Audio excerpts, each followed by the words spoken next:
प्रश्न पुन्हा एकदा ऐका. क च त ट प या गटातील व्यंजनांना काय म्हणतात? तर त्यासाठी 4 पर्याय दिले आहेत. त्या पर्यायापैकी त्याचं उत्तर आहे पर्याय नंबर 2 स्पर्श व्यंजने. प्रश्न पुन्हा एकदा ऐका. क च त ट प या गटातील व्यंजनांना स्पर्श व्यंजने असे म्हणतात. प्रश्न पुढचा बघा. खालीलपैकी कोणती लिपी देवनागरी नाही? अतिशय महत्त्वाचा प्रश्न आहे फ्रेंड्स. खालीलपैकी कोणती लिपी देवनागरी नाही? तर त्यासाठी 4 पर्याय दिले आहेत. पर्याय नंबर 1 संस्कृत, पर्याय नंबर 2 मराठी, पर्याय नंबर 3 हिंदी, पर्याय नंबर 4 उर्दू. खालीलपैकी कोणती लिपी देवनागरी नाही? तर त्याचं उत्तर आहे पर्याय नंबर 4 उर्दू. खालीलपैकी उर्दू ही लिपी देवनागरी लिपी नाही. अतिशय महत्त्वाचा प्रश्न आहे फ्रेंड्स. जर तुम्हाला या प्रश्नांची उत्तरं येत असतील तर कमेंट बॉक्समध्ये नक्की सांगा.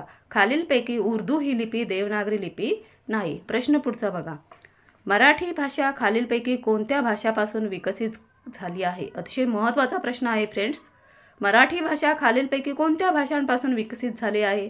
त्यासाठी 4 पर्याय दिले आहेत. पर्याय नंबर 1 इंग्रजी संस्कृत, पर्याय नंबर 2 संस्कृत मराठी, पर्याय नंबर 3 कानडी हिंदी, पर्याय नंबर 4 संस्कृत प्राकृत. प्रश्न बघा पुन्हा एकदा. मराठी भाषा खालीलपैकी कोणत्या भाषांपासून विकसित झाली आहे? त्यासाठी 4 पर्याय दिले आहेत आणि 4 पर्यायापैकी त्याचं उत्तर आहे पर्याय नंबर 4 संस्कृत आणि प्राकृत. मराठी भाषा खालीलपैकी संस्कृत आणि प्राकृत या भाषांपासून विकसित झाली आहे. पुन्हा एकदा ऐका प्रश्न. मराठी भाषा संस्कृत आणि प्राकृत या भाषांपासून विकसित झाली आहे. प्रश्न पुढचा बघा.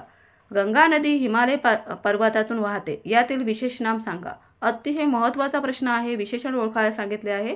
गंगा नदी हिमालय पर्वतातून वाहते, यातील विशेष नाम सांगा. विशेष नामे सांगा. तर त्यासाठी पर्याय दिले आहेत. पर्याय नंबर 1 आहे गंगा नदी, पर्याय नंबर 2 आहे हिमालय पर्वत, पर्याय नंबर 3 आहे नदी पर्वत, पर्याय नंबर 4 आहे हिमालय गंगा हिमालय. प्रश्न पुन्हा एकदा ऐका.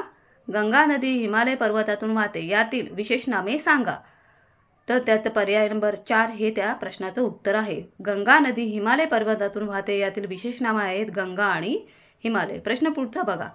ज्या योगे वस्तू किंवा प्राणी यामधील गुण धर्म भाव यांचा बोध होतो त्यास डॅश डॅश असे म्हणतात. बघा प्रश्न पुन्हा एकदा ऐका. ज्या योगे वस्तू किंवा प्राणी यामधील गुण धर्म भाव यांचा बोध होतो त्यास डॅश डॅश असे म्हणतात. तर त्यासाठी पर्याय दिले आहेत 4. पर्याय नंबर 1 विशेष नाम, पर्याय नंबर 2 भाववाचक नाम, पर्याय नंबर 3 सर्वनाम आणि पर्याय नंबर 4 सामान्य नाम. प्रश्न पुन्हा एकदा ऐका.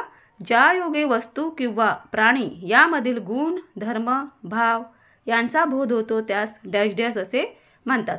त्यासाठी 4 पर्याय दिले आहेत आणि त्या 4 पर्यायापैकी त्याचं उत्तर आहे भाववाचक नाम.